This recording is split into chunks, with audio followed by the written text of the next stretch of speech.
If we could reconvene our meeting to open session, the board has been in executive session since 6 o'clock to discuss 3 legal matters, a contractual matter, and 2 personnel matters. If we could please stand for the Pledge of Allegiance. I pledge allegiance to the flag of the United States of America and to the republic for which it stands, one nation, indivisible, with liberty and justice for all. Introductions, and if we can start with you, John. John McPhillips. Dave Hurst. John Walston. Ewan McKnight. Meredith Flannery. Holly Dellenbaugh. Jody Monroe. Robert Tejan. Lauren Grosso. Catherine Nadeau. Claire Lagayu. Thank you to Slingerlands for hosting us this evening. Do we have any PIG or SUPA students visiting this evening? Welcome. Thanks for coming. You guys need to stay until the meeting is over, or 9 o'clock, whichever one comes first. And don't leave without signing out on one of the sheets that are up here scattered around the board table. That way you get credit for being here. First up is our approval of minutes. It is recommended by the superintendent that the Board of Education approve the minutes from the October 8th, 2025 regular board meeting. So moved. Second. Any discussion? All in favor? Aye. Aye. Any opposed? Any abstentions? That passes. Item 3, meeting reports, and first is our superintendent's report. Sure. Thank you. So on Monday, we had our superintendent's conference day, and we had a 60-plus sessions, I think, for all of our staff to participate in.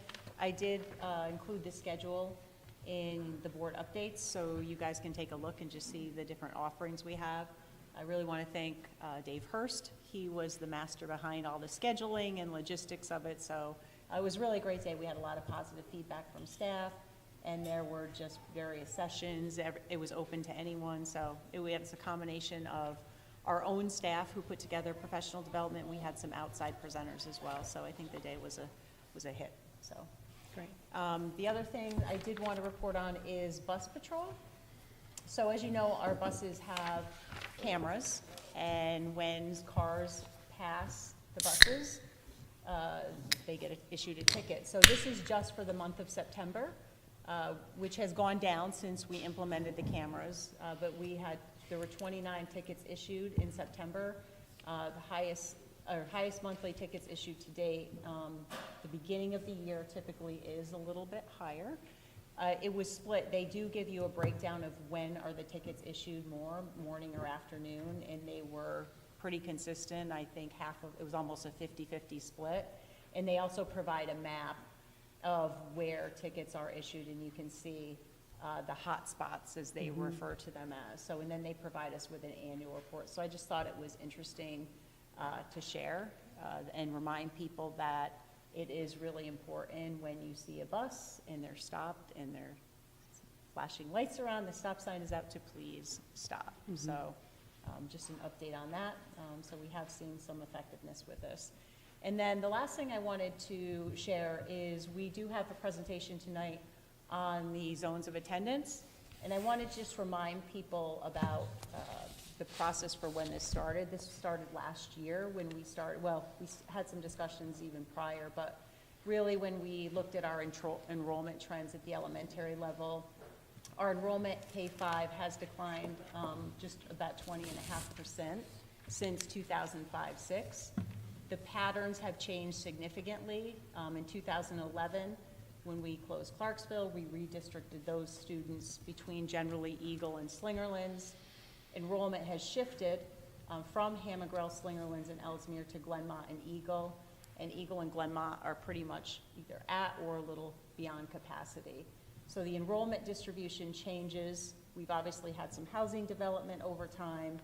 And as existing houses turn over, that also makes a difference in where kids are residing and how that impacts enrollment. So this was actually a slide from last May. The discussions were to really balance class sizes across the 5 elementary schools, optimize our resources as well as our facilities, and reduce the need for transfer of students to balance enrollment. So those were kind of the issues that we were dealing with. This again is a slide from May of last year where you can see this reflects the shifting enrollment and the change in significantly for Eagle and Glenmont, and the significant decline in enrollment from Slingerlands, Hamagrell, and Ellesmere. And the next slide is just the overall projections. This is from the Capital Region Planning Commission, which is available on the website. And you can see the change in enrollment, and you can see where that's going to potentially shift back up slightly. So I just wanted to remind everyone that is when we initiated this process, when we did the RFP to hire consultants to work with the committee, and the reasons behind that. So just a quick update on that before Tyler presents their update a little later in the board meeting. Catherine? If anyone has questions. Yeah, I've heard some community members asking if we can release all of the information that we shared with Tyler in order to make sure that everybody has access to the same information. And I was wondering if you could speak a little bit to what was shared and, Sure. you know, what makes, how we're approaching this from a community engagement perspective. So we have provided updates. We actually will provide another update after the board meeting. The information that Tyler has a lot of sensitive student data, so that could not be shared with the community. Obviously, the Capital Region Planning Commission reports are available, that we've been working with them for over 10 years now. Those are available on the website. Our enrollment information is available both through our board presentations and general information on our website. The elementary zones, the maps for each elementary school are also posted on our website under the same information. I know some of the PTAs asked for that. But all the information that is provided to Tyler has sensitive student information that's not even shared with the committee members. What type of, like, what do you mean by sensitive student? Student ID, student names, last name, first name, where they reside, yeah. Okay. Thank you. Yep. Any other questions? Okay. Next is our board report. I attended the, virtually, because that's how they did it again this year, the NYSBA annual business meeting last week. It lasted for a robust 6 hours. And the delegates considered all 37 of the proposals that were submitted.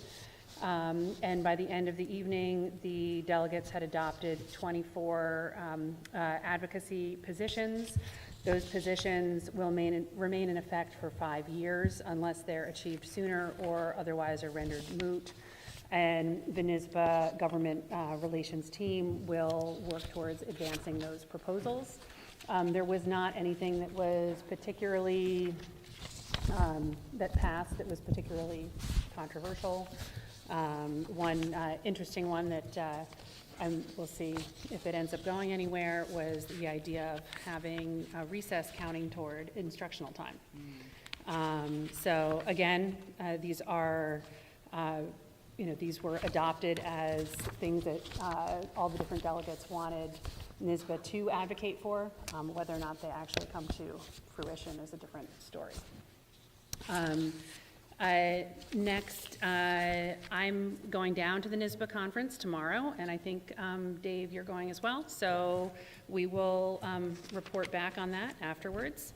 And I also wanted to remind all of the board members that the music faculty recital is taking place on Monday at 7 o'clock. And it's always a great performance, so I really encourage everybody to go if you can. At the high school? Yeah. Anybody have anything else they wanted to share? Catherine? I just want to highlight, I wasn't able to attend, but earlier this week, the special ed PTA had its October meeting, discussed a lot of different topics and information, everything from different subcommittees that the PTA is putting together on different issues to different opportunities for folks to engage. So I just wanted to, as it's our newest parent-teacher association, it's one that spans all the buildings in the district and applies to our entire community. I wanted to share that and just let folks know that they can continue, you can sign up to become a member anytime. The meetings are happening in person as well as online, so can attend either way. They're hybrid meetings. And keep your eye on your inboxes. They're going out, the notices are going out through Parent Square and other places too. Thanks. Ewan, did you have something? A couple of really small things. I've appreciated Hispanic Heritage Month. I like to see a variety of events. In particular, I thought we should acknowledge the most competitive event of the month, which was the guacamole contest. And we had a repeat champion team. So James Nalbone, Ryan Cheng, Sean Doyle repeated their title as best guacamole in the high school. More seriously, it's also obviously college application time. And so certainly as a parent of a senior going through this, I want to empathize with everyone else doing that and thank the counseling office of the high school who are handling all those recommendation letters and the really increased workload that's going on right now. So thanks for that. Next are our student reports.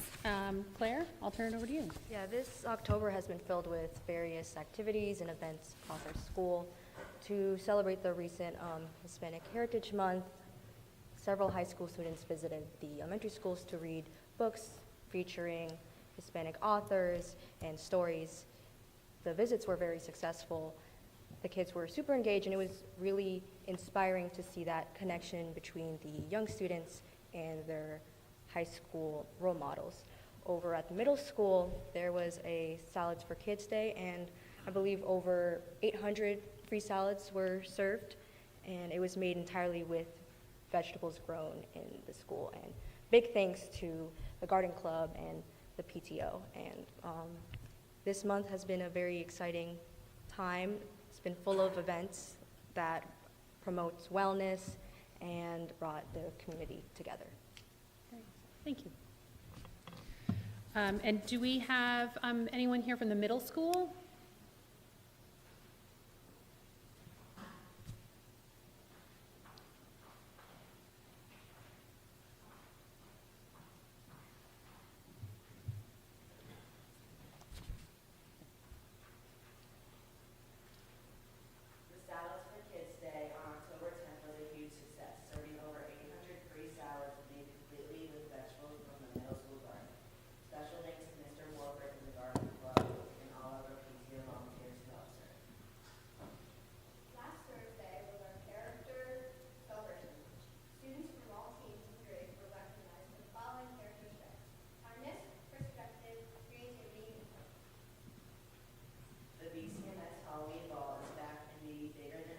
To our PTO, who is taking over running our haunted house. The ball is on the 24th, and once again, we hope to have over 1,000 students and adults in costume. We want to congratulate all of our fall sports teams who are having successful seasons. The BCMS musical has started up, and we had our auditions the first week of October, and rehearsals are underway. This year's show is Newsies Junior. The show will be in the late January after the holidays. We hope you all have a ghostly Halloween. Thank you. And then I think we have some friends from Slingerlands here this evening also to present to us. So why don't we have all the students that are speaking, everyone stand up, and why don't we have all the students wait here with Mrs. Falter, and then as each little group gets to brought up the microphone, you speak on the microphone, okay? We're going to do our and then the story. Okay, so right here, you want us? Yeah, perfect. So good evening, everyone. First of all, my name is Andy Baker. I'm principal here at Slingerlands, and thank you so much for having your meeting here this evening and for everyone in attendance. We're delighted to have some fifth graders to speak to you on some topics related to my presentation, which is occurring a little later, on the joys of elementary school. So without any further ado, we will bring up our first group of students who are speaking on the topic of classroom token economy. They are so excited.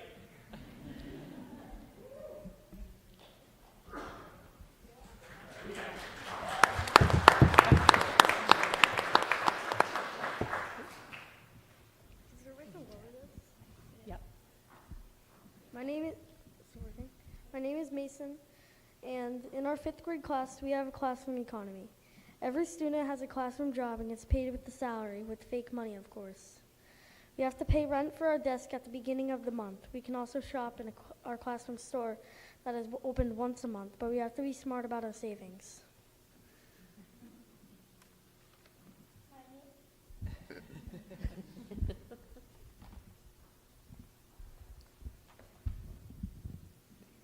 My name is Nelia. Our class economy has taught us the importance of being a hard working member of our classroom community. Every job is important to keep our classroom running smoothly. Some jobs include our weekly reporters, classroom custodians, morning leader, teacher assistant, and bankers. Mason and I were bankers in September.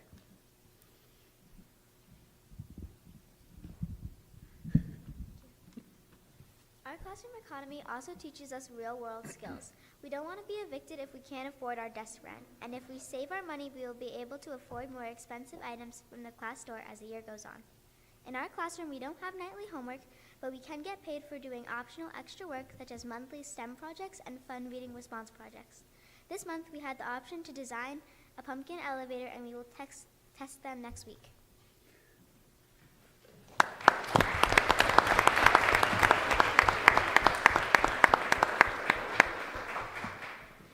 Okay, our next group of students will be speaking about the Soaring Eagle, which is our school newspaper. Who's first?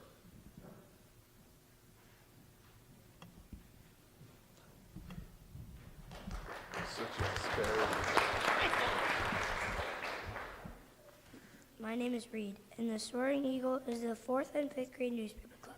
My sister Lita started it a few years ago with her friends. My favorite article that I wrote was when I interviewed the man next to the school who built his house all by himself. Hi, my name's Olivia. The Soaring Eagle meets every few weeks after school on Tuesdays. Students come up with all the ideas by themselves. Some topics that are covered are school happenings, reviews, sports, and interviews. We even have opinion pieces like Dunkin' versus Starbucks and Sephora versus Ulta.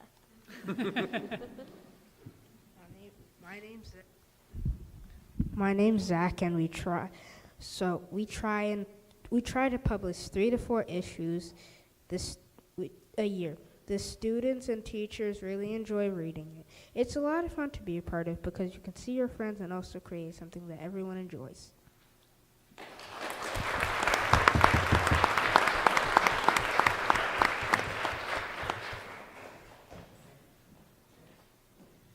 Hello, I'm Lily Rose David, and I teach 4th and 5th grade orchestra at Hammergrill, Glenmont, Eagle, and Slingerlands. And I was so excited last week when Mr. Baker reached out for us to discuss the joys of elementary, because we all know orchestra and band are synonymous with joy.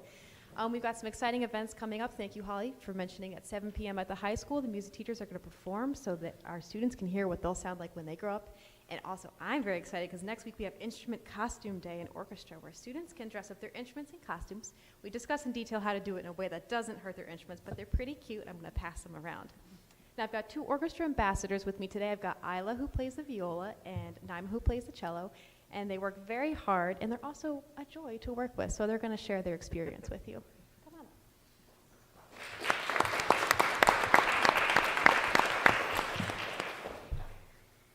My name is Isla. My name is Isla. My favorite part of orchestra is every Friday, Mrs. David teaches us something new, and I am so excited to practice for the week. Also, I have learned how to tune thanks to Mrs. David.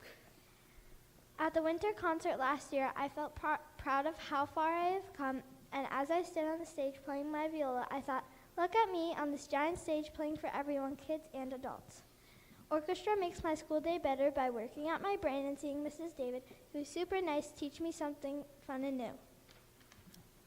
Good evening, everyone. My name is Naima, and I'm a 5th grader at Slingerlands Elementary. Thank you for letting me have a chance to talk about my experience in orchestra playing the cello. I like orchestra because it's fun and I get to learn how to play an instrument. Miss David is an awesome teacher and she makes learning an instrument fun. I've improved in a lot of ways because I practice and challenge myself, but I really improved at smoother bowing and keeping my fingers on the correct spot on the string. A moment that made me feel happy was when I was not good at a part in one of my concert songs called Maiden's Rescue, but I kept practicing that part and now I'm great at that part. Orchestra makes my school day better because I get to learn new things and get better at my concert music. Thank you.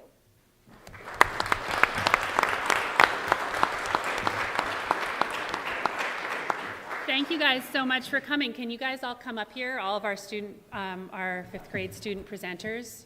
I have a pin for you.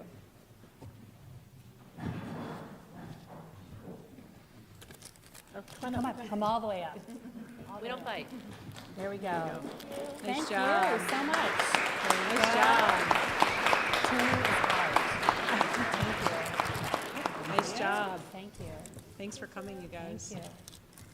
Thanks for coming. Thanks so much. Thank you, Mason. Good job. And Mr. Baker, I'm wondering if we might be able to get a copy of the Soaring Eagle. We're working on our first edition. As soon as it's out, I'll send it over. That would be great. That would be great. Thank you so much. And you guys are welcome to go home, because I'm sure that you have to be up early and back at school, though you can also stay if you want.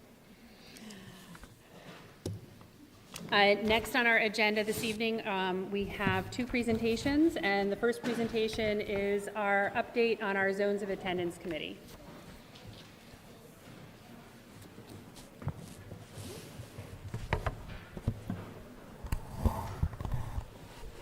Thank you and good evening. My name is Ted Thien. I am the Vice President and General Manager for Tyler Technologies. We've been the school district's transportation software provider for almost 40 years, and Bethlehem has a very special place in the history and the hearts of the folks at Tyler. I also want to let you know that I am a 40-year resident of the district, and so I have a very strong desire to see that this project go well, and that there's the best outcome possible for everyone, including all the students here and the parents in the district. The other thing I want to let you know, maybe take a little bit of the anxiety out of the room. There have been no decisions made yet, okay? What we're going to do tonight is report on a work in progress, let you know how far we've gotten, and then we'll talk about the things we still have to do and what will happen before we come back to the board with any recommendations. So I want to hopefully quiet the rumor mill just a little bit. There we go. So our agenda for tonight, and we'll walk through this, is we'll go through some work that the Zone of Attendance Committee has put together, and we'll share the results of that. We'll also present the results of the class sensitivity analysis, looking at the impact of various classroom size options. With me here tonight to talk about that is Dr. Ross Haber, and he'll do that part of the presentation. We'll also update you on some work that the committee has done to define neighborhood boundaries, and we'll explain what that is all about here in a little bit. We'll talk about a community feedback session that we will hold with the district in November, and then we'll walk through the timeline and the rest of the work that the consulting team and the committee still have to do. At the end, I'll open it up for questions, and I'm going to ask you to hold your questions until we get through all the content. Actually, we usually we're going to have both of our presentations, and then we have an opportunity for public comment. So you'll get questions from the board at the end. All right, very good, thank you. So we'll hold questions until the second presentation. Just to recap the committee members, the district leadership here, administration, put together a group of 28 people who are working on this project in conjunction with the Tyler consulting team. And there's representation from across the district, including the administration. For example, we have our Director of Transportation, the Director of Special Education, the World Languages Supervisor, and we also have representation from each elementary school, including the elementary school administration, a parent representative or two, and a teacher or two on each one of these committees. I'm not going to read off all the names, but as we go through here, you can see all the folks who are participating. We even have two representatives from the high school. The next thing I want to talk about are the prioritization survey results. One of the things that we asked the okay, all right, there we go. I thought I was changing that one. One of the things that we asked the committee to do was to help us understand what was important to the community as we look to balance the enrollment discrepancies that Superintendent Monroe just talked about. And there are really 5 things that we need to think about when we're trying to balance these things all out. First is class size, right? Everybody would like to have as small as class size as practical.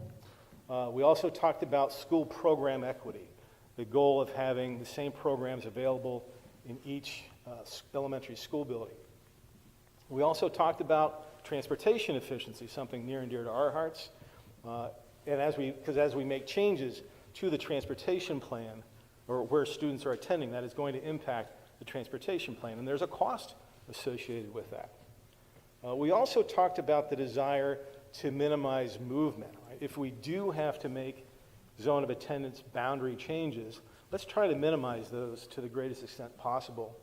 But again, if we do have to do that, let's maintain neighborhoods so that if we are moving, we're moving a small community, not just identifying a few children or students here and there, but we would move logical groups of communities within the district so that as the students move, they're moving with people that they're in their neighborhoods with. So we asked the Zone of Attendance Committee to rank these things, to do a forced ranking. What is most important to you would be first, and then what is the least important would be fifth. And so you can see on this slide, and I'll walk you through it here in a second, but you can see on this side the results of that. And what it says here at the bottom is that class size, if we look at just everybody's first choice, class size was the most important, and then school program equity, maintaining neighborhoods, minimizing moving students, and then transportation efficiency was at the end.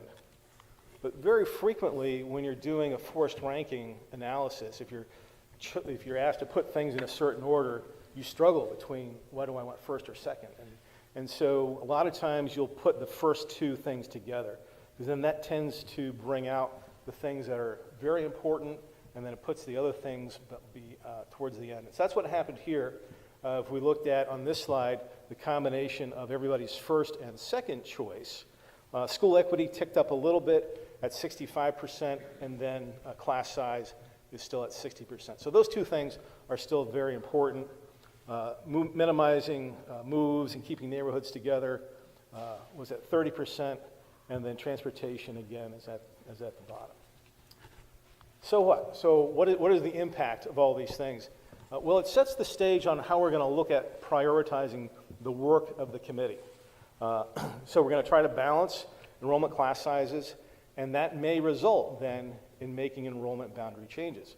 If we want to try to keep those class sizes small, then in order to get that done equally and equitably across all of the buildings, it invariably will require some movement of zones.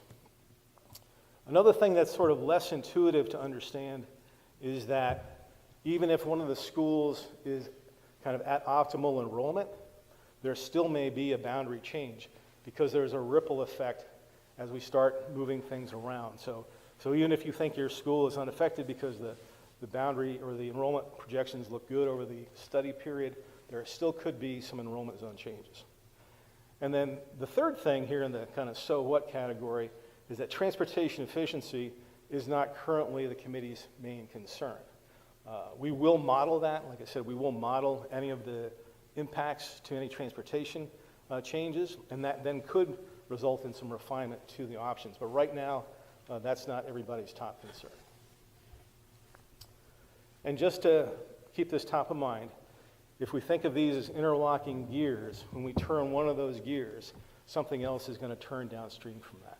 So all of these things are related to each other. If we keep class size small, given our current situation, we're invariably going to have to make some zone changes. All right, I'm going to ask Dr. Haber to come up and walk us through the class sensitivity analysis. So, good evening. My name is Ross Haber. Which one is the forward? Okay. Ross, I'm president owner of Ross Haber Associates. We are working with Tyler to bring this project forward. What I'm going to show over the next few slides is the relationship between class size and instructional space. The smaller the class size, the more instructional space that's needed. So if we look at this next slide, okay, what we've done is we've taken 2 possible class size options. One was a minimum, an 18 to 20 range in K-5, class size of 18, class size of no more than 20. The second thing we looked at was looking at a 20 to 24 class range. What the blue lines is showing, what the blue bar at the end is showing you, that if we go with 18 to 20, we have a deficit district-wide of 12 classrooms. So just by definition, we found it not to be possible to go to that level of class size. We just don't have enough instructional space. If we go to the 20 to 24 range, we have a surplus of 7 rooms district-wide. So again, it shows the relationship. The smaller the class size, the more instructional space you need. The limitation is the number of classrooms you have available in the district. So again, as I said, the small class size would show a deficit of 12 classrooms district-wide, and going to the 20 to 24 shows a surplus of 7.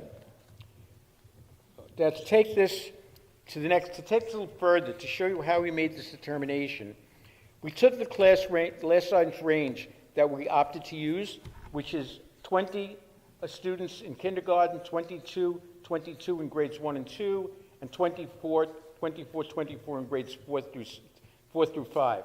And what you're looking at is what, using these numbers, what the yield would be. So for example, using Eagle as the example, okay, if we look at kindergarten, the projected number of kindergarten students for the 26-27 school year is 70 students. That's what we're projecting in Eagle for kindergarten. At a class size of 20, okay, we need 4 classrooms, okay, in this model. And those 4 classrooms would yield an average class size of 17.42.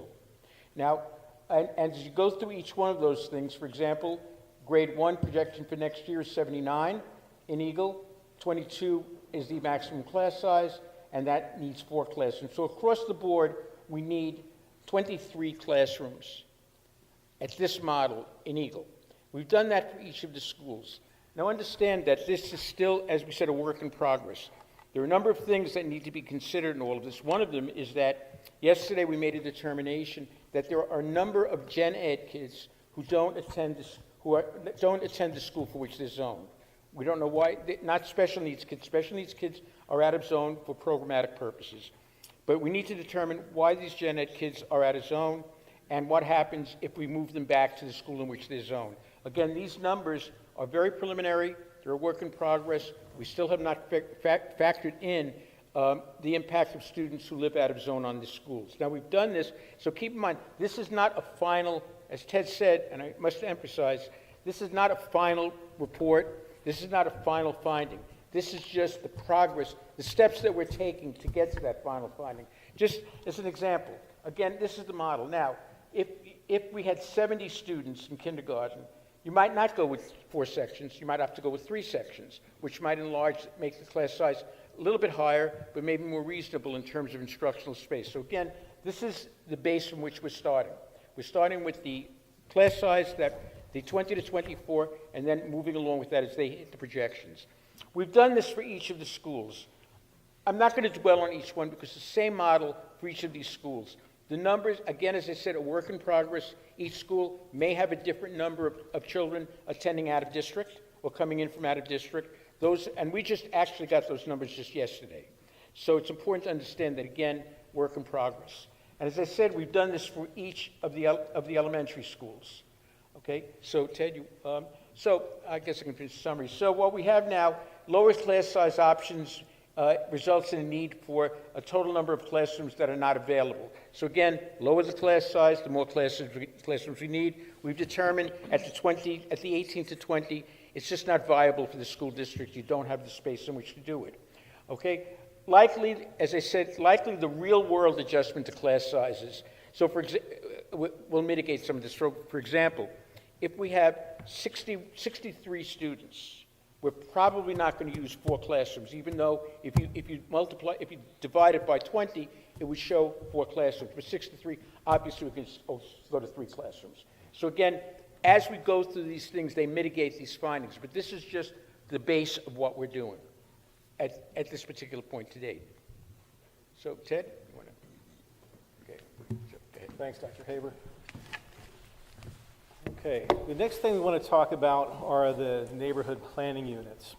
And again, we will use these units to, if we end up having to move and make enrollment zone changes, we'll use these logical building blocks for that. So what makes up a neighborhood? That's a great question, right?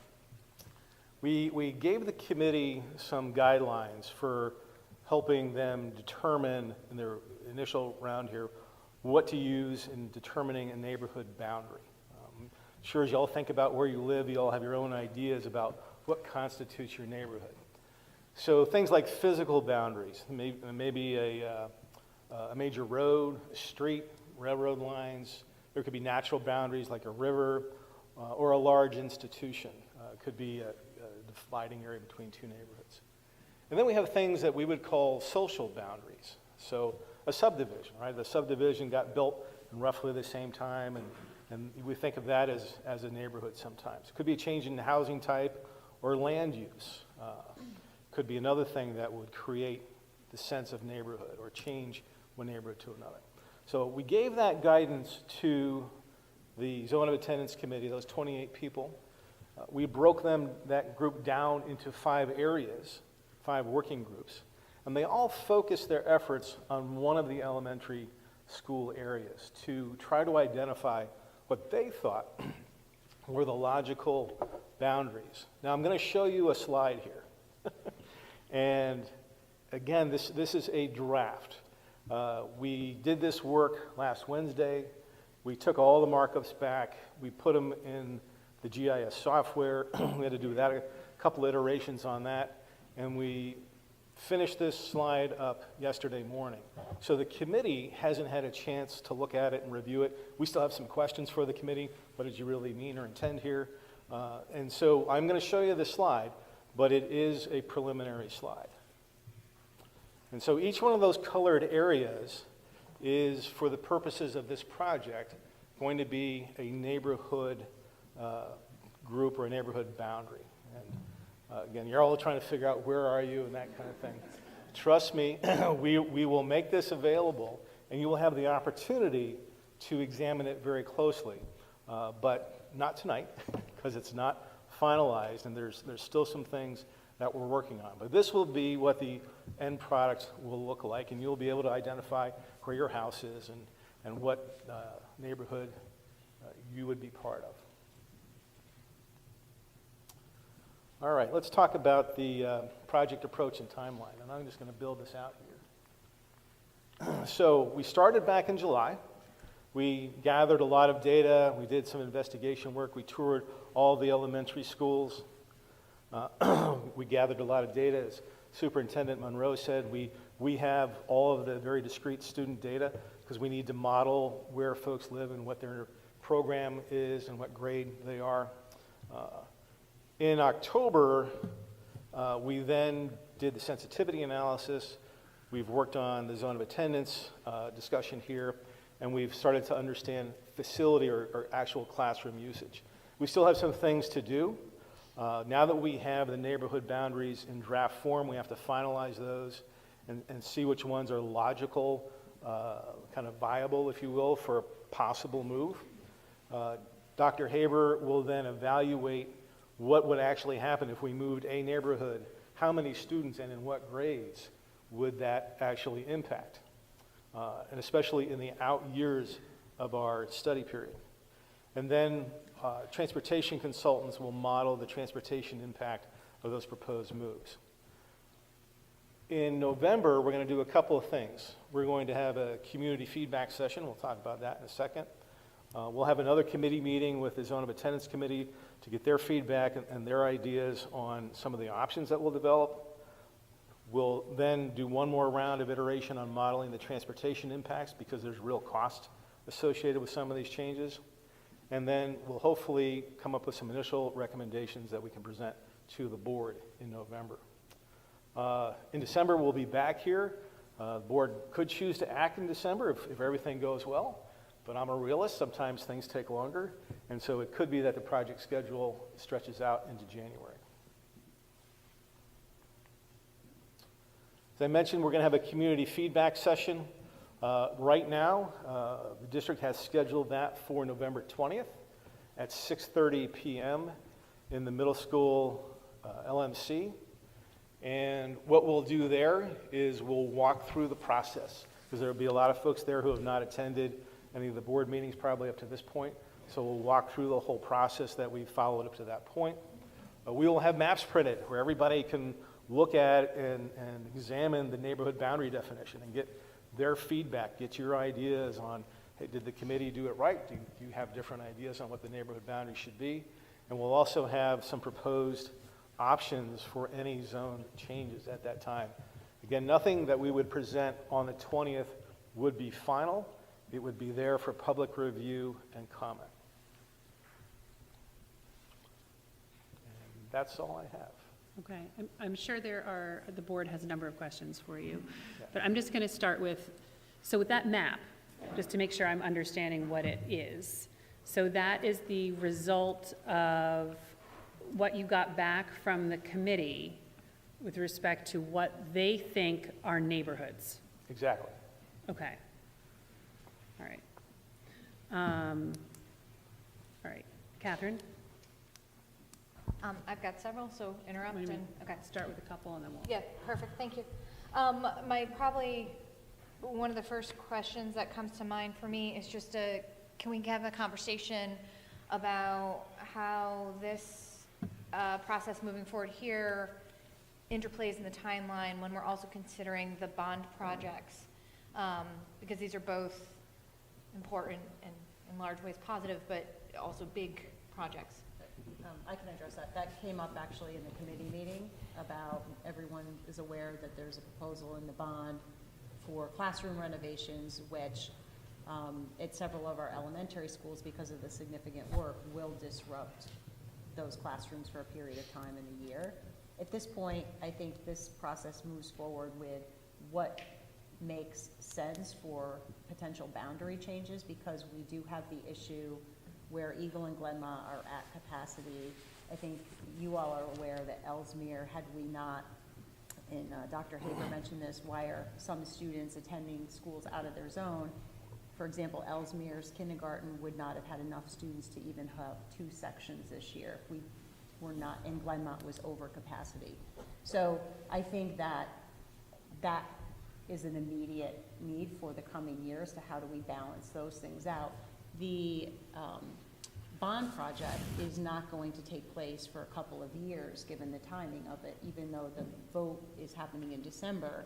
By the time construction's starting, you're talking 2027, and that was a period, if you remember, Nick and the team presented, that construction is going to take place over several summers. So not all of the schools are impacted at the same time. So there will be a plan for that, but yes, there will be disruption with that. Just before I just want to follow.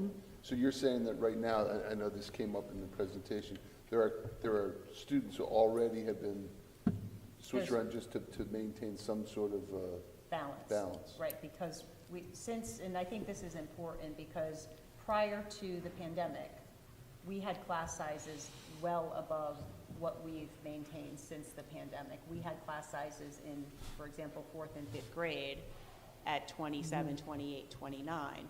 Since the pandemic, we've tried to keep our class sizes down 18, 20, 22. And so that, when we're talking about class size sensitivity, that is, so even though our enrollment has declined, because we've had smaller class sizes, that is part of the issue.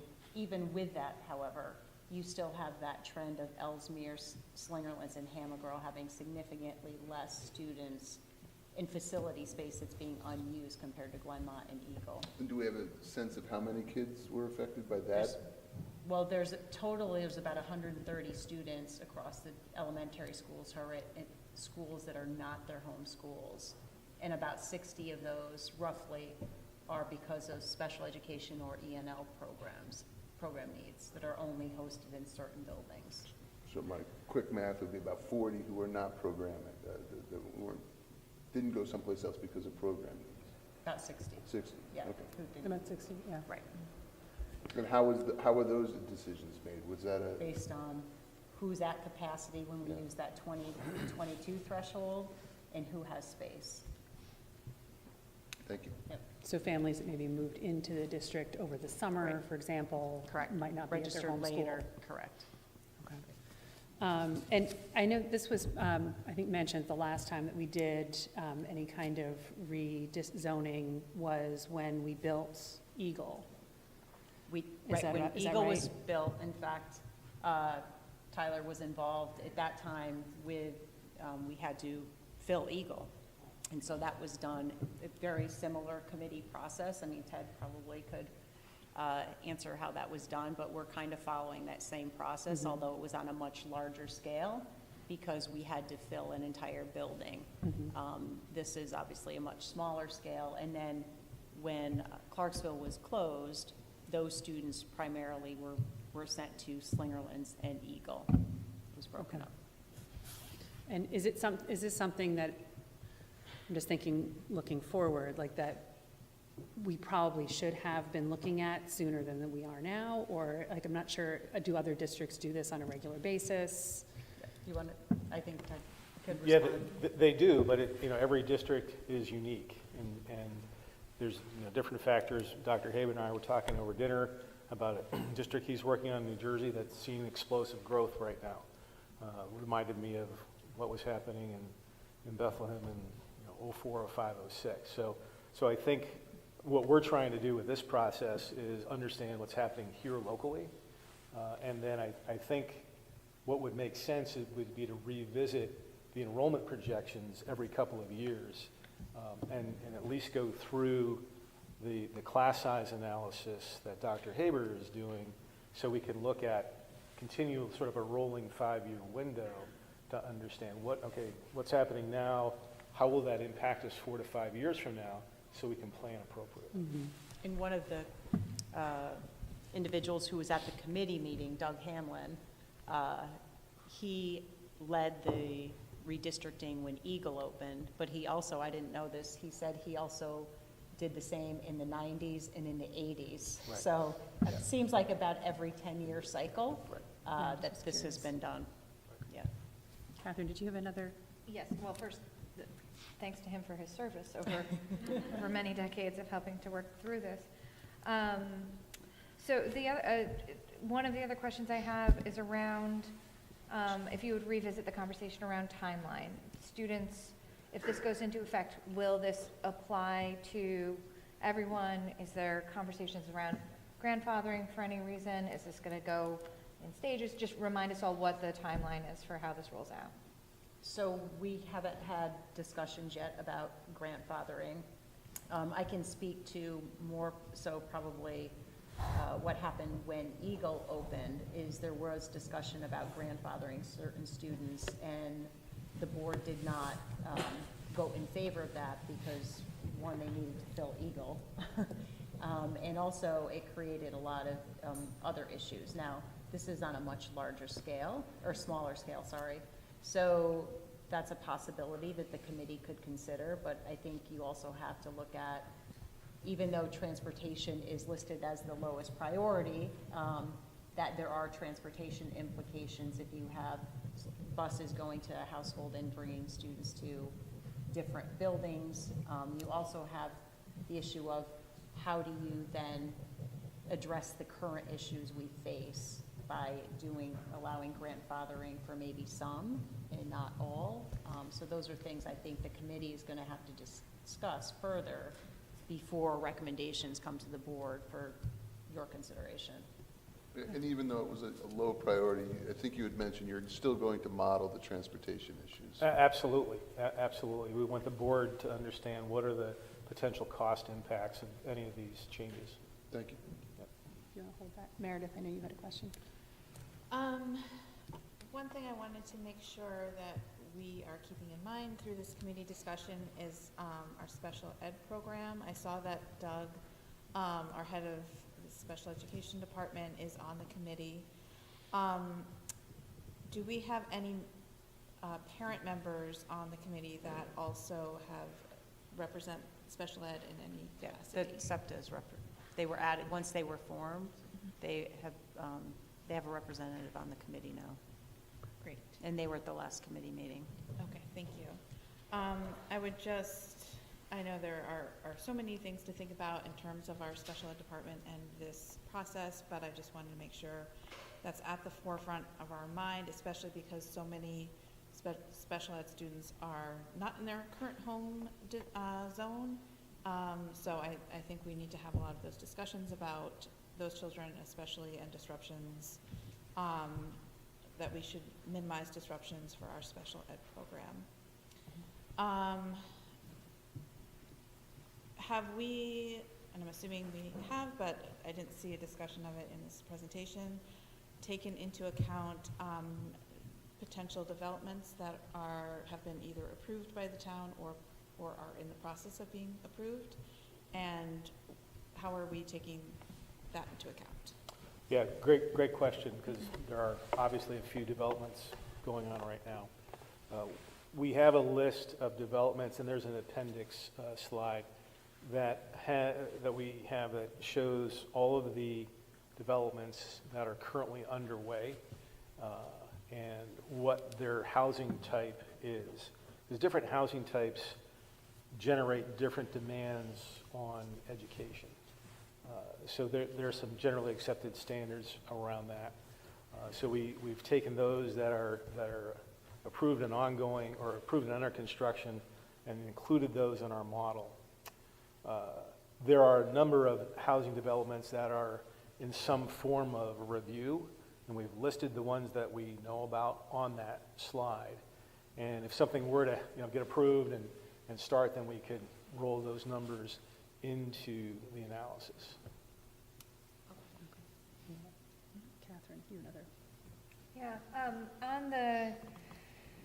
on the topic of special ed students, one of the things that occurred to me as I was listening and watching is we're taking great care around neighborhoods, and I think that's incredibly important. Also, for our special ed students, I know that cohorts really matter as well as neighborhood identity. So who they're working with, and keeping those cohorts together whenever possible. So that might be tougher to map, but that's just something that I would encourage us to continue to consider and keep front of mind as we move this forward. And then just making sure, associated services that go along with special ed, OT and PT, if we're relocating certain programs, making sure that those considerations that everybody moves together. So just a couple of comments on that front. Okay.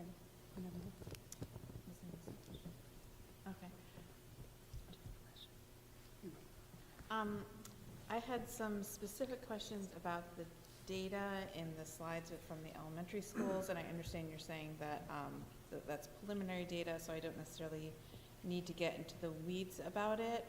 But I do want to just make sure that, the data that we're putting out there is understandable, and I was having a hard time understanding it. So I just wanted to make sure, when you say that the target goal in those graphs, say the target goal for a classroom is 20, but sometimes I would see that I just had an example, in Ellesmere, the target goal was 20 students for kindergarten, and then there was a projected 40 kids, but then it was said that there'd be 3 sections of 13 kids each. So I really wasn't understanding how that worked. Yeah, great eye, great observation, and we'll have to go back and actually look at the calculations. My hunch is that we have a significant digits issue here, where we're rolling out the. Do you want me to go back in the slides? Yeah, it might be helpful if you want for people following along.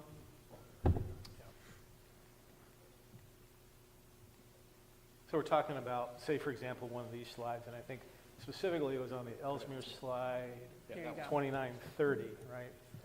So I believe what we have here is a significant digits thing, where we're rolling out a model that is taking projections and, starting in 25, 26, and rolling those forward for each grade on each year. And so if I had to guess, that 40 is really 40.5.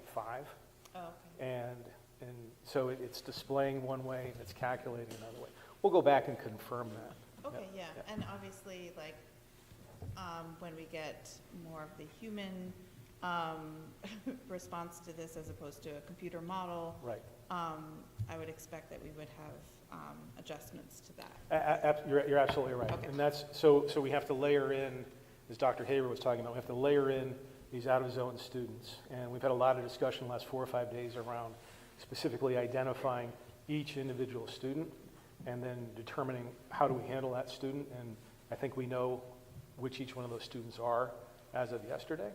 So we've got to go back, layer in those changes, and then see how those roll through the model for each year, for each grade, for each school. Okay, thank you, I appreciate that. Yeah. No, good question. And I think something else that I think would be helpful just in presenting this information is just knowing exactly how many instructional spaces there are in each building. Yeah, Yes. I think we presented that at the last Yeah. meeting, but maybe tying it into this is Yeah, helpful to because see. like I'm looking at it and I'm Right. like, okay, well, is that more or less Right. than we have Right. at Ellesmere? And Right. I don't know off the top of my Right. head. Sure. Yeah, and part, I don't want to say it was intentional because we're trying to be very transparent, but we haven't gotten to that part yet, right? And so I didn't want folks drawing conclusions about data that's not finished being developed, so. Sure. Yeah, yeah, absolutely. We can, I get that. we have some other summary slides we can present next time. John, did you have a Just question? have one question. When we do see your recommendations, will it be one overarching recommendation, or will it be option A, B, and C with considerations, or how do you typically present that? I hope to have at least 2, possibly 3 options for the board to consider. And we'll be able to identify the number of students, the boundaries that will change, the number of students impacted, and the transportation cost impact for each one of those options. Okay, thank you. Yep. Did you have a question? Catherine, you're good? All right. Thank you all very, very much. Thank We'll you. see you next month. Our next presentation this evening is on elementary school culture, and so I invite Andy Baker up. Okay, good evening, everyone. Again, I'm Andy Baker, principal here at Slingerlands. I again want to thank the board, Superintendent Monroe, Deputy Superintendent Hurst for coming to our school this evening and for the privilege to present on this topic.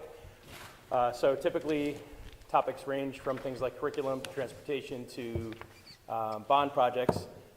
So we think that this is a very nice topic to present on. It sort of pauses a moment to really consider the joy of elementary school, the joys that our students experience every day, and what should be joyful learning that's happening every day in our elementary school. So I'm very honored to present on this topic tonight, and so we'll jump right in. So our, just hold on a second, there we go. Okay, well, you guys knows what these are. These are our district mission statements, very important, so wanted to pause and reflect a moment so we can understand academics, character, community, and wellness that come into play every day in our schools. And really, why does joy matter in our schools? It's very research-driven. Research tells us that when students are enjoying themselves, when they're happy, when they feel happy and safe in school, their learning increases and their connectivity with their peers increases. We can see that with joy, we have building belonging, creating connections that last a lifetime, fueling curiosity, nurturing the whole child. Our routines are really built around, the students are with us all day. So it is really critical that teachers and staff are very intentional about how we build the daily schedule so that students are engaged, they're transitioning positively from activity to activity, and that there's a sense of engagement both from an academic standpoint, but also from a connectedness with peers and a social standpoint, because we really are building the whole child. So you can see that throughout the day, we are focused on making sure that it is a joyful experience for them, and that those transitions are are important and that we're providing lots of opportunities for interactions. So we just wanted to take a moment. I just wanted to also mention that the students that spoke earlier, we did choose those topics and did have those students choose on topics that were aligned with our topic tonight. We also have throughout the slideshow, I've taken the time to go around and try to find opportunities where joyful learning and joy is happening in our school and try to embed those in our slideshow. And these are just a couple of examples that are occurring. And really, for every example, there's 10 to 15 more things that are happening. We have many buddy classes where we have students getting together across grade levels to engage in activities. That was a STEM activity with our 5th and kindergartners. We had a 2nd grade class doing a science lab, working with bees and flowers. They were actually simulating being like bees and bringing the pollen to the flower. That's about as scientific as I'll get on that, because I'll mess it up. We also have our new curriculum that we have this year. We really feel that there's a lot of opportunities for joy in learning to read. Seeing young students learn to read and crack the code, as it were, is one of the most rewarding experiences for the child and for the educator. And so we really feel that that's very important. And you can see here students that are engaged in practicing their reading skills independently. What they've learned, they're showing off as they read real text in the classroom. And some of these pictures are from our cultural festival that we did last year, and we really place a high priority on making sure that we're trying to be aware of our cultural differences and being responsive to the cultures and needs in our building and celebrating our diversity. So as I said before, very much research driven. When learning is fun, it sticks. What does it mean to stick? It means it really is able to be remembered by the student. It really holds on into their learning, into their brain, and into their memory. So when you're talking about STEM challenges, you're talking about outdoor learning, art projects, you're thinking about using the multiple modalities of all kinds of learning, visual, auditory, kinesthetic, and through those modalities, students are increasing their learning. And of course, school isn't just about academics. At the elementary level, we're really, pleased every day to see students engaging with each other in positive ways, making friends, building their confidence, building their social skills. We had that picture on the bottom. We had kids outside last week. They read a book it was about Mamie Peanut Johnson, who was a groundbreaking female baseball player from early 20th century, who was playing baseball as a young woman, also pursuing a career in medicine. And it's a really exciting, engaging book. So at the end of the book, the 4th graders, the reading culminated in a wiffle ball tournament. I really wanted to play, but they wouldn't let me, because maybe I would have struck out a couple too many kids. But they had such a blast, and they played against each other and just had a lot of fun. So, with that said, we just wanted to pause to really emphasize the joy of learning, to remind you that our elementary schools are first and foremost a place of learning and a place of joyful growth, and that we want to work with you in the community to make sure that our students are thriving, that you're engaged, our students are engaged, and that we are raising happy children. So, short presentation. I hope that's okay. I'm sure nobody objects to that. And so with that said, thank you.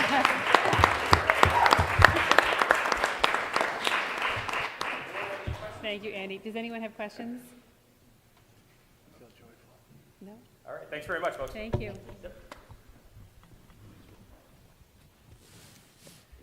Next on the agenda tonight is our recognition of public comment on an agenda item. If we have any visitors who would like to address the board on an agenda item, now would be the time to come up to the microphone. Each speaker is permitted to speak for 3 minutes. And just a reminder that the board uses the public comment period as an opportunity to listen to concerns, but does not debate issues or enter into a question and answer session.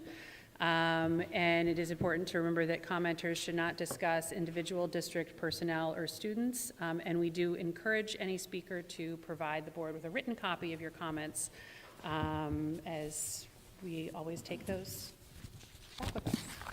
So if we have anyone who would like to come come up. I don't know, Brittany, did we have a sign-in sheet? No, okay. I feel certain somebody wants to come up.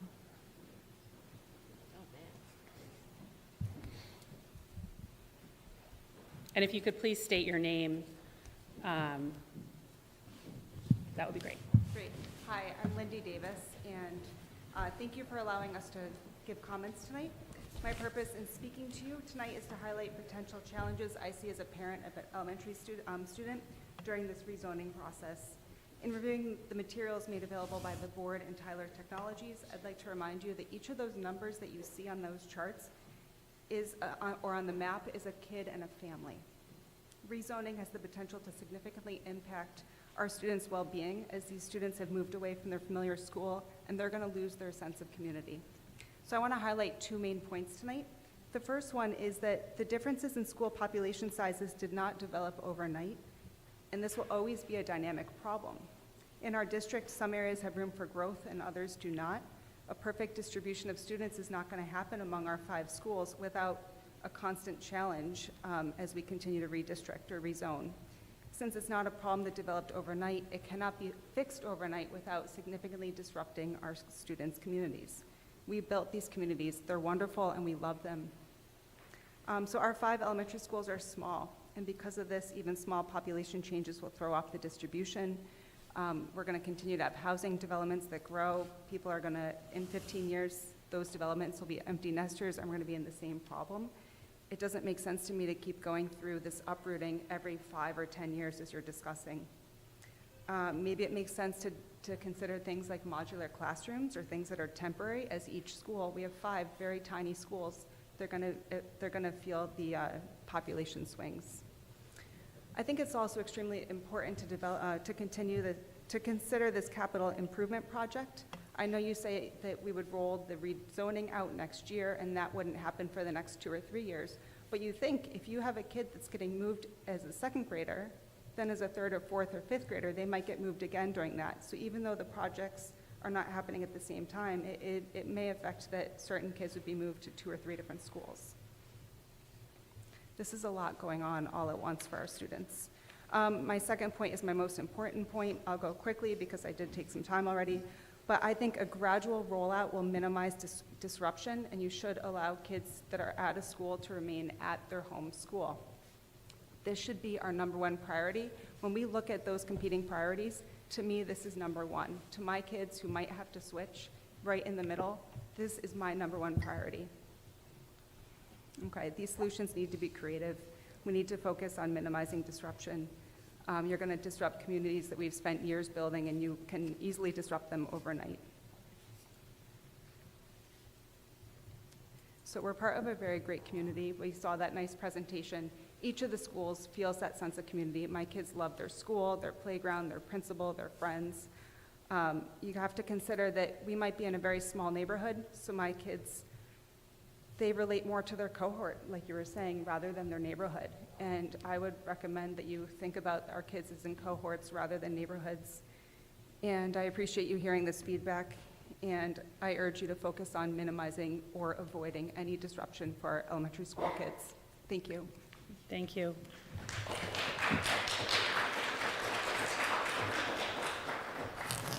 Hi, everyone. Just want to say thank you to Superintendent Monroe and the members of the board. My name is Adam Semensky. I'm a Hammergirl dad with 2 children in the school, and I'm here today just to read a short letter that is addressed to Superintendent Monroe and the board that to date has been signed by 133 Hammergirl parents. This hasn't been sent yet. We're going to be sending it after this meeting.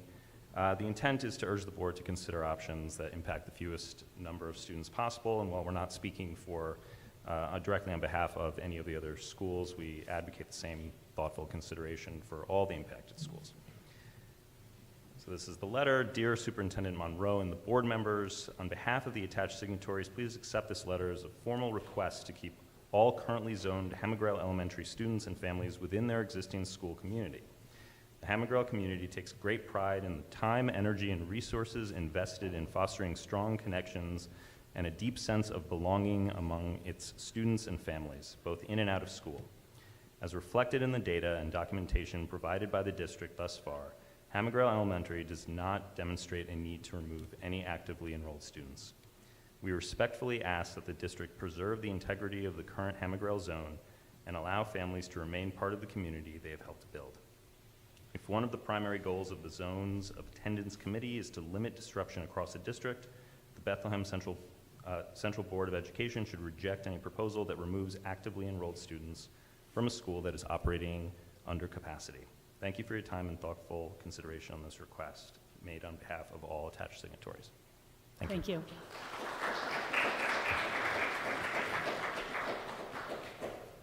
Hello. I have nothing prepared or written down. I'm just going to speak what I feel. I'm here on behalf of a member of SEPTA, and I have a child who has special needs. And Could you tell us unfortunately, your name? Oh, Jessica Fuller. Thank you.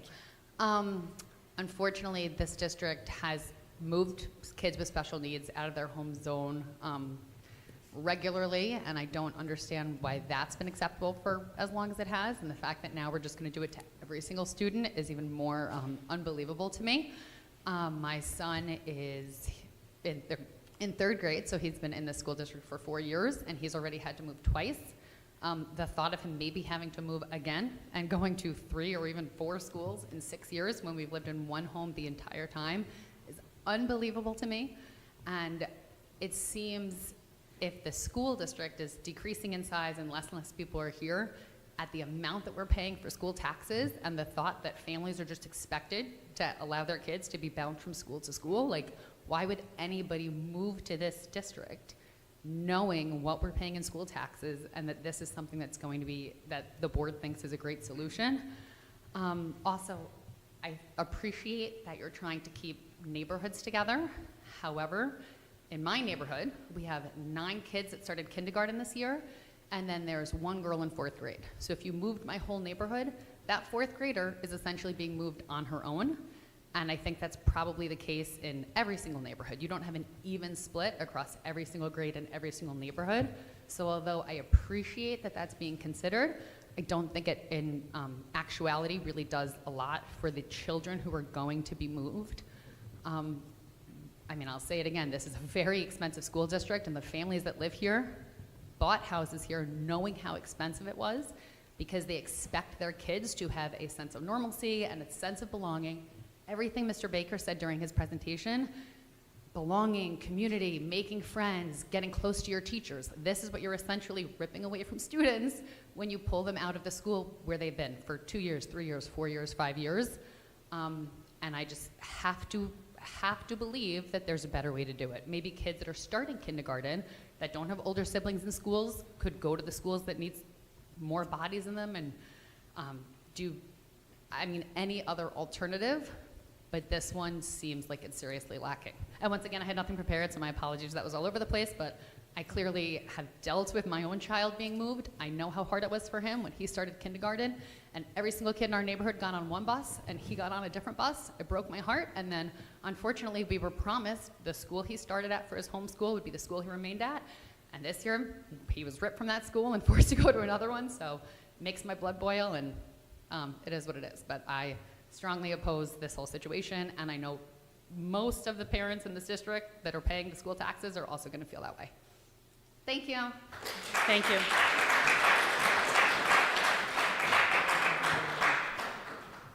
Hi. My name is I don't know if you can hear me. My name is Morgan Talbot. My name is Morgan Talbot, and 3 minutes is short, so I'm going to stick to my script here. I think we're all going to say similar things. My intent here is to help paint some deeper pictures in the hopes that it encourages that we do everything possible to minimize the impact on the kids.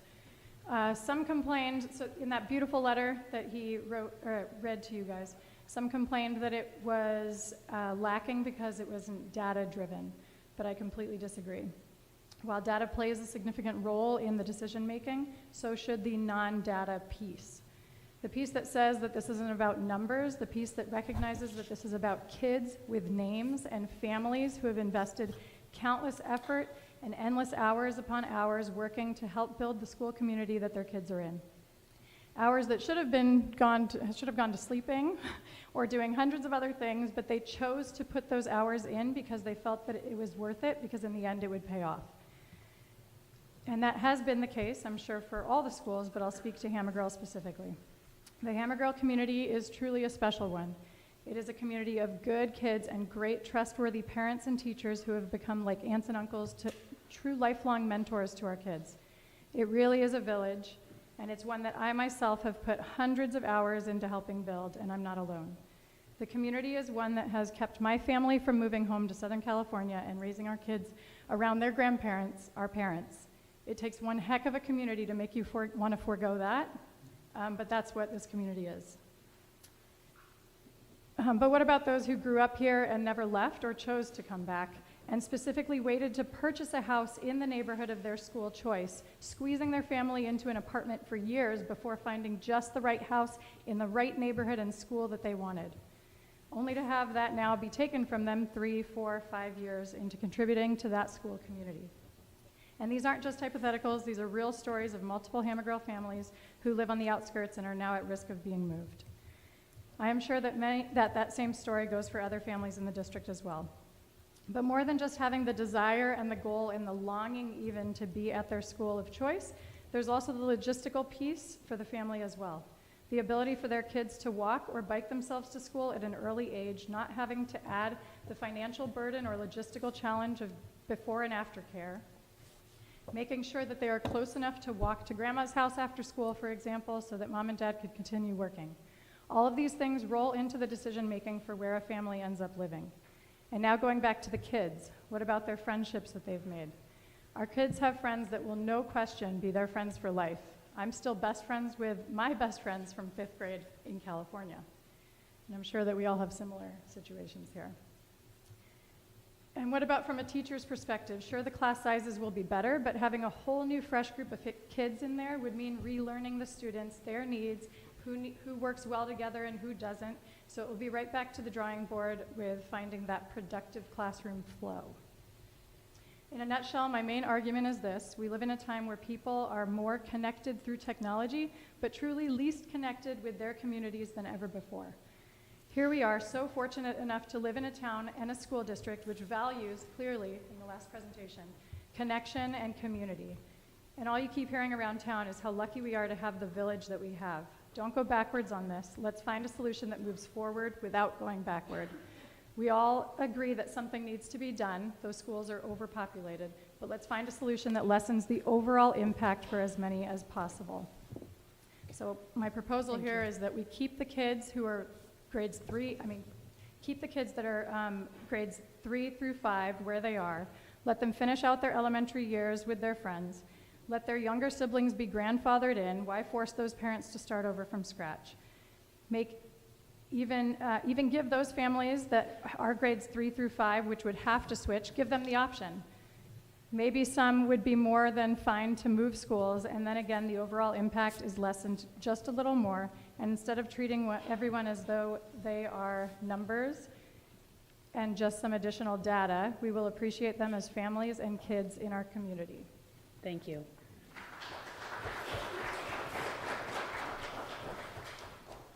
Thank you for the opportunity to speak. My name is Diana Paxarian, and I'm the mom of a 2nd grader here at Slingerlands who I think should stay, and a 3-year-old who I think should go to school with his brother. By profession, I'm a psychiatric epidemiologist. I did my PhD at Johns Hopkins University and a postdoc at the National Institute of Mental Health. And I'm saying that because during that time, I actually studied how residential mobility and school changes during childhood are associated with negative mental health outcomes later on in life. And I think that the issue of moving children from schools that they're currently enrolled in should be given greater importance. When children change schools, as we've heard mentioned, it disrupts their friendship networks, it disrupts networks of parents, it cuts children off from sources of social support, and it increases their exposure to negative treatment by kids in their new school. I think that most people here, as we've heard, probably know the importance of a stable, nurturing environment for child development, And I would urge the board to approve a plan that allows currently enrolled children, especially older ones, to stay at their home schools. I noticed after seeing the slides that the committee has a lot of teachers and school staff on it and not a lot of parents. And so to me, it doesn't seem surprising that class size and school equity were rated above student moves, but it might be different if you had more parents on the committee. Thank you. Thank you.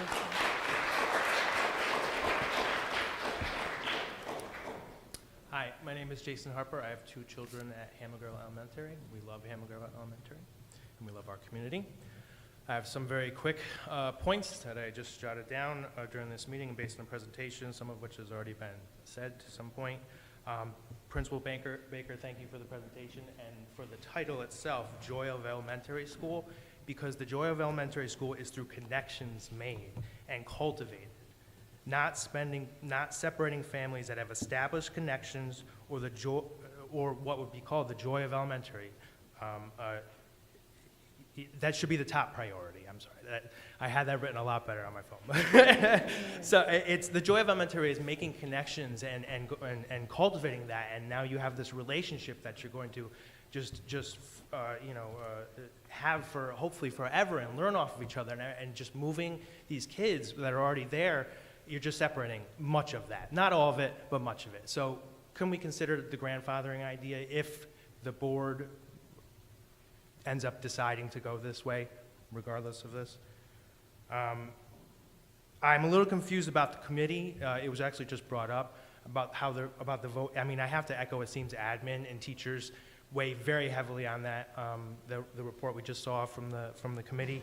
I don't understand how one parent from each school was expected to get a consensus community opinion to that they could then bring to this survey of sorts to get that opinion in there. And even if they did, it's so outweighed by the other members of the committee. It doesn't even matter, it seems. So I echo have more parents in this decision, please, in this helping to make this decision.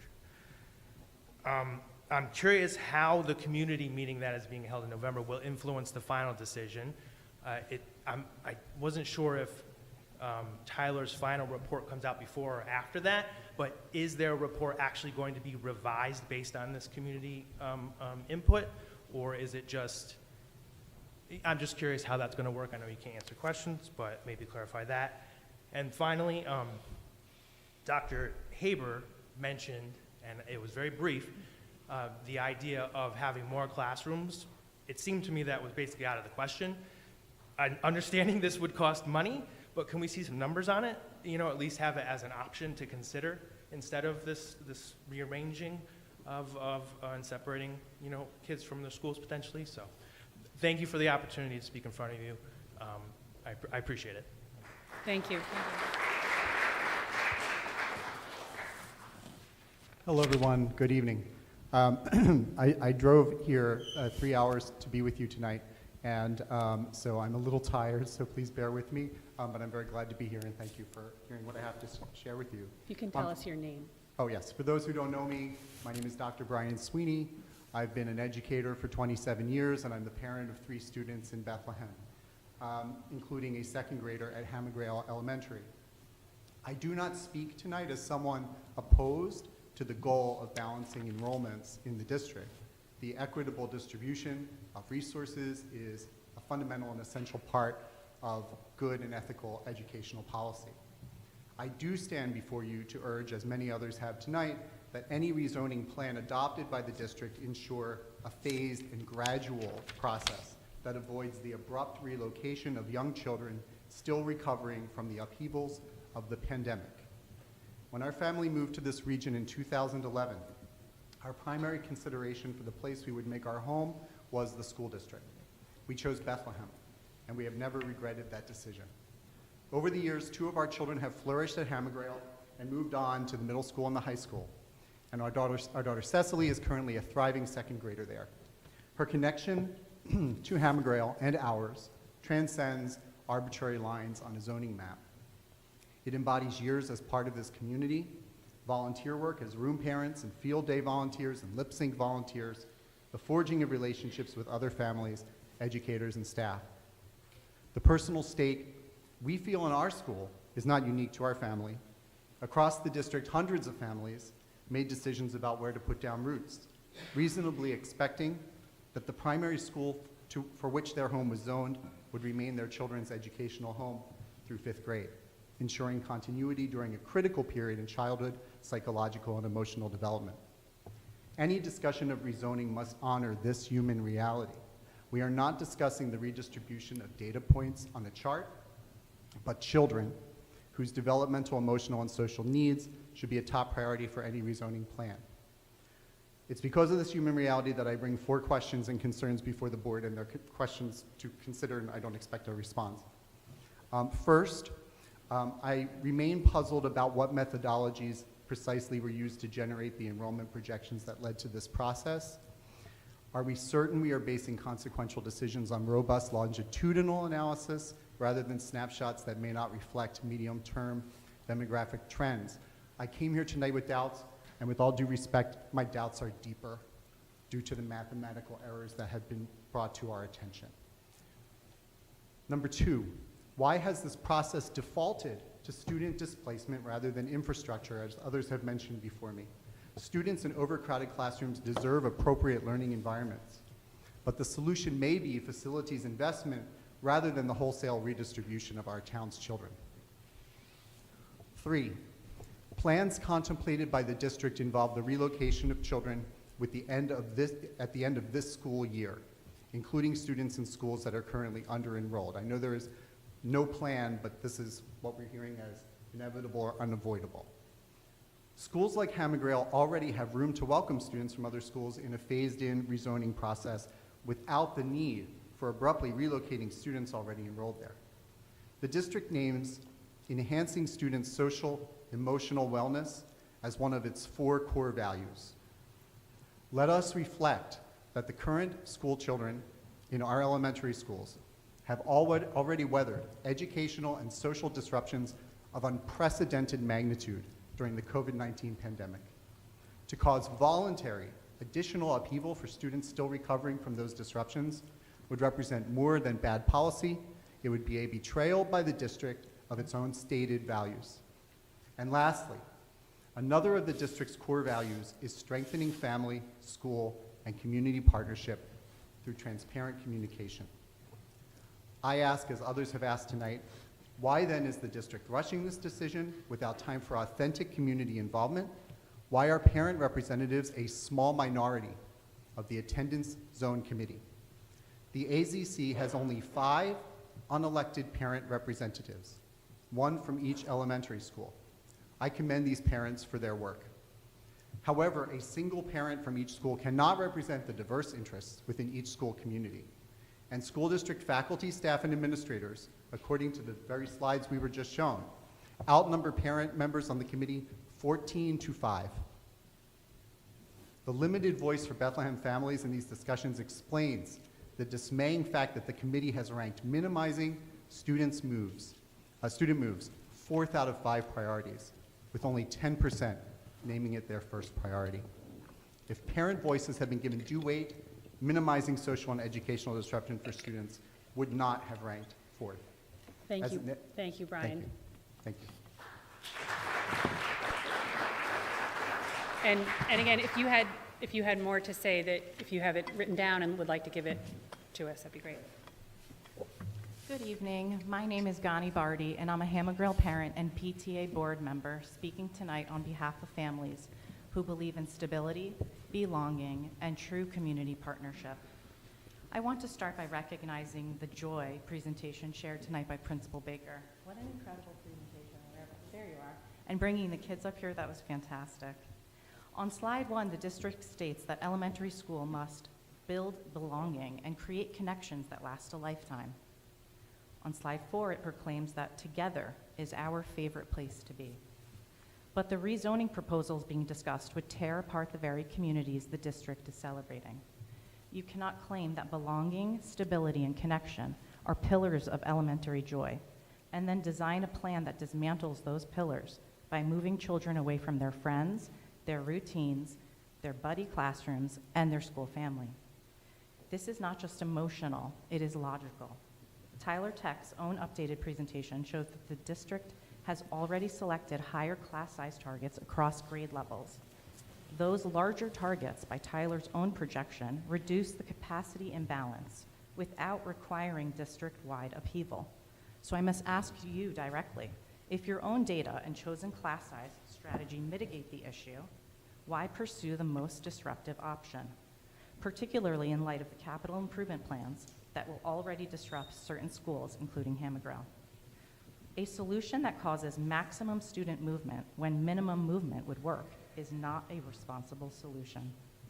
And although the timeline now includes a community forum in November, scheduling a single meeting after key assumptions are already locked in is not outreach during the process, as promised in the district's May 2025 presentation. That is outreach at the end of the process. That is notification, not participation. So tonight I ask the board to take 3 steps. Number 1, release all underlying enrollment capacity and modeling data immediately. I'm a business consultant and a data scientist. I know that data can be cleansed, and if there's student data in there, take it out. We don't need to see their name, their last name, their address. There's a way to do this. Number 2, direct Tyler to produce a minimal disruption scenario that keeps students with their current school communities. Number 3, guarantee grandfathering for current students and siblings through 5th grade. If the stated goal is to minimize harm, then the policy must reflect that, or it's not really about the children. On slide 1 of the JOY presentation, the district says it supports the whole child and that students thrive when joy leads learning. I'm simply asking the district to live up to those words, not on slides, but in policy. Protect our children's relationships, protect their belonging, protect their joy. Thank you. Thank you.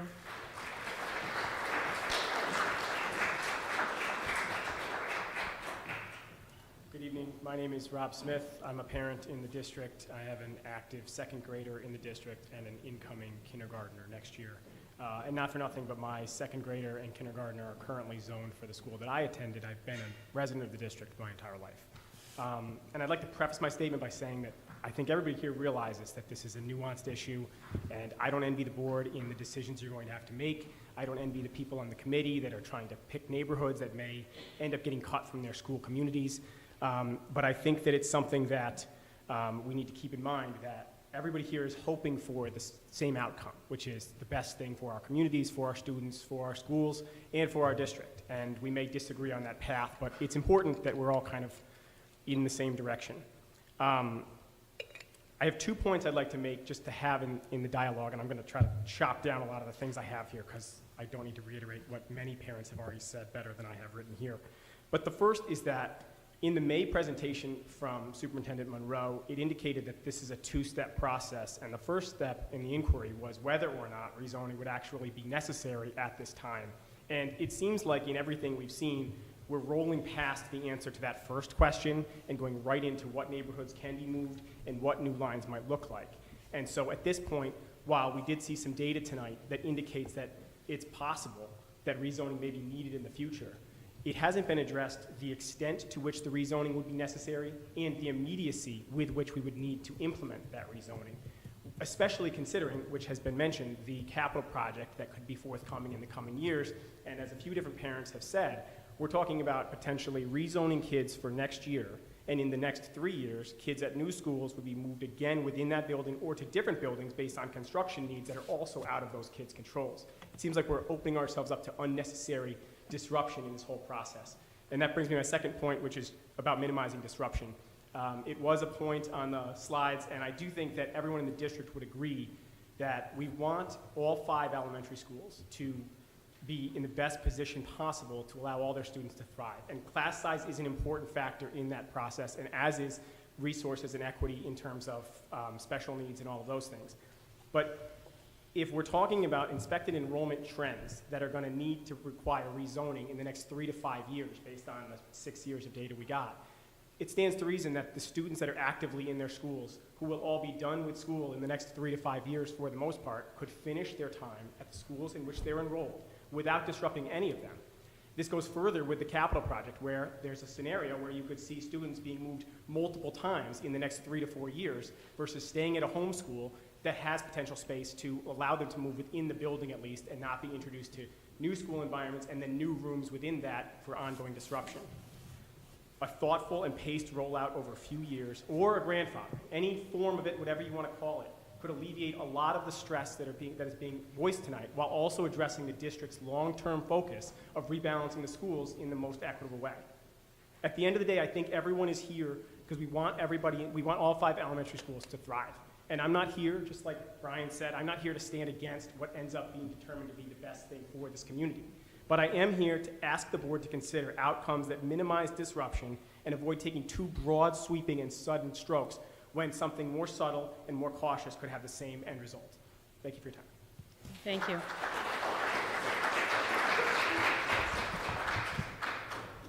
Good evening, everybody. Esteemed members of the Bethlehem Board of Education, my name is Amelia Rick-Sweeney. I am 15 years old, a sophomore at BCHS, and perhaps most importantly, the older sister to a second grader at Hamagrail Elementary. I went to Hamagrail, my brother went to Hamagrail, and now my sister has found her place there just as we both did. When I was in 4th grade, back in 2019, about halfway through the school year, my parents told me they were taking me out of school. It was a Thursday. Unlike how most children might have been, I was upset because the Jump Rope-a-thon, a jump roping competition my friends and I organized, should have been the very next day. The Friday that I missed turned out to be the last day of in-person school because that weekend it was announced that in-person school would be suspended indefinitely. I, initially, was thrilled. Why wouldn't I be? It seemed like a vacation. But a few weeks turned into a year and a half, and then I spent the rest of my elementary school experience isolated from my peers. It wasn't until years later that I found out that the Jump Rope-a-thon never even ended up happening. COVID-19 was an experience that shaped the way that me and my sister's generation grew and developed. My sister was only 1 year old when quarantine began. She spent her first 2 years of life isolated from most social interactions, and her preschool years masked and social distancing. Only now, in these last 3 years, has she experienced any degree of normalcy, finally able to begin to come out of her shell, something that is only encouraged by the friendships that she has formed at Hamagrail. If she was to be abruptly forced to a completely new school, severing her ties to her friends and to her teachers, it might cause damage that would be even harder to come back from. Finding some sort of stability in this unpredictable world will be hard enough for her and her peers. Please don't take away that community that they have formed and the connections that they have to each other. Hamagrail Elementary was the foundation of my youth, not because of the administration or even because of the name of the building, but as we heard earlier, community and connection are essential to school culture and the joy of students. I flourished at Hamagrail because of the amazing teachers that were there at every step to support me and my mind. I flourished at Hamagrail because of the friendships that I formed. I flourished at Hamagrail because of the wonderful parent volunteers, such as my mom and dad, who put time, effort, and love into making my childhood magical, from the famous annual lip sync to helping put on field day. We heard tonight that school culture is fostered by community. By removing children from the communities that they, their families, and teachers have built, it goes against everything that this district supposedly stands for.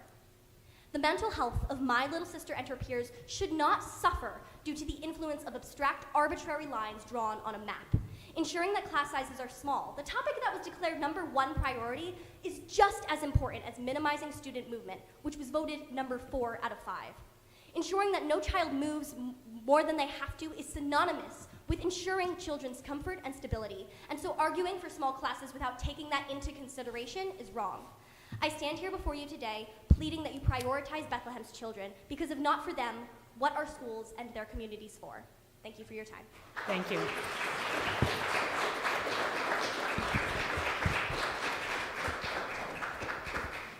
Hi, I'm Aaron. I'm a parent from probably the only one here from Glenmont, but man, Hamagrail sounds like a utopic place. So what I want to say, I guess I'm not really polished. I'm being texted by all my friends from the PTA saying, getting up here and say something, so I'm saying something. So I'm from Glenmont now, but I actually lived in Los Angeles before that. I moved with my daughter and my family in 2019, right before the pandemic. One of the reasons we moved to Glenmont in general was because of the school district as a whole. Not one school. We moved here because there was family close. That's always great. That's partly because of the neighborhood we live in. That's a whole district of a neighborhood. The district as a neighborhood. I think one of the things that people are kind of losing track of here is that when you look at a district, it's not like you can't get in a car and be 10 minutes, you're in another neighborhood with a different school, but my kid who now is at Glenmont maybe was at UPK last year and made friends there, made friends at Child Time Preschool, and I'll facilitate my kids seeing those friends regardless of what school they're at. That's just who I am. Class sizes, I think you guys have talked about it as being the priority, and I agree it probably should be, because one thing I know about my students' experience at school, they spend it with a teacher. And if the teacher who my child had as a kindergartner 3 years ago now has 21 kids and had 18 kids 3 years ago, that's a big shift for that teacher. And who wants their child in a class from, a couple years ago, they had 3 less children, and now that teacher is dealing with 3 more kids. Anybody want to take on 3 extra kids for 6 hours a day? All right, cool. So I actually work in strategy and logistics now, so I know what these guys are doing. I know everyone's intent is to balance across the district to make things equitable, that you turn one screw, it affects a domino down the way, to mix my metaphors. I do appreciate that there's been transparency from the board, at least from my angle. My PTA president has been so forthright, so forthcoming. We spent considerable time in PTA meetings looking at those neighborhood groups, deciding what made sense, what didn't make sense. Families involved, parents involved. So anybody who says there hasn't been transparency hasn't been participating, in my mind. We all know that our schools are amazing. The whole district is amazing, all right? You got unique neighborhoods with unique opportunities and different teachers. You're gonna get good experiences. And you can't single out one school as sort of the holy grail school when you haven't been part of the others. So, I think one of the things we just gotta remember here is these folks in front of us, they're representing what they can do the best that we can do. And we're doing what we should be doing right now, which is commenting on it. But we're all in this together, so let's understand that and maybe work a little bit more in unison instead of just singling out our area or our neighborhood as somehow unique and special, and act a little less entitled. That's all I'm going to say. Thank you. Hello, my name is Brian Lind. I have a son here at Slingerlands. I'm also an alumni of this school. I think I was one of the first students in this gym when it was built. And I just, the thing that I think I've been struck by as I've listened to the presentation and listened to people speak is that what I worry about is whether or not you have left yourself enough time to listen to the community. You have a pretty tight timeline, at least as it was presented, as to how you're going to turn this around. Taking public comment pretty close to when you're going to make a decision around the holidays, which we all know is a difficult time to do anything. And I would just encourage you to really think about the timing of this and how much time you spend on it, because the school district, in what I have experienced since being back, is working a lot, and I think this is true in a lot of places in life, on efficiency. And the education of our kids isn't about efficiency. So I just encourage you to slow yourselves down and consider the ways in which everyone is impacted by this. And I also would echo that I think we all, as parents, should do the same to realize that kids are resilient, and what we do want at the end of the day is equity between all our schools. So thank you. Thank you.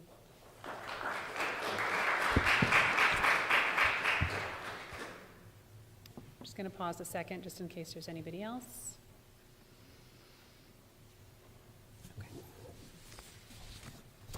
Next, item 6, action items. A, finance action items. It is recommended by the superintendent that the Board of Education approve the following finance action items 1 through 6. So moved. Second. Any discussion? One, just kind of comment, really. So we have an emergency roof repair. And we were talking with John about this earlier. It is going to cost slightly more to fix it now than it would if we fix it 2 years from now, as the capital plan suggests. But as far as I can tell, we might not have a roof at that point. So I think it's well worth getting it fixed now. That's all. Yeah. All in favor? Aye. Any opposed? Any abstentions? That carries. B, professional personnel action items. It is recommended by the superintendent that the Board of Education approve the following professional personnel action items 1 through 8. So moved. Seconded. Any discussion? All in favor? Aye. Any opposed? Any abstentions? That carries. C, support personnel action items.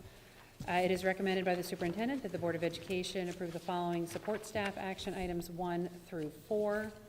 So moved. Second. Any discussion? All in favor? Aye. Any opposed? Any abstentions? That carries. D, other action items. It is recommended by the superintendent that the Board of Education approve the following action item number 1. So moved. Seconded. Any discussion?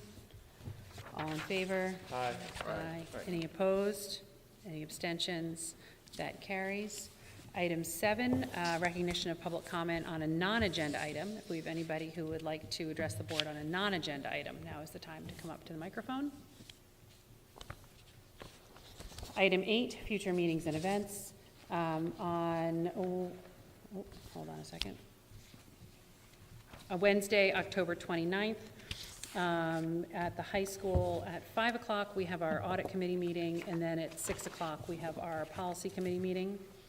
Our next regularly scheduled board meeting is on Wednesday, November 5th.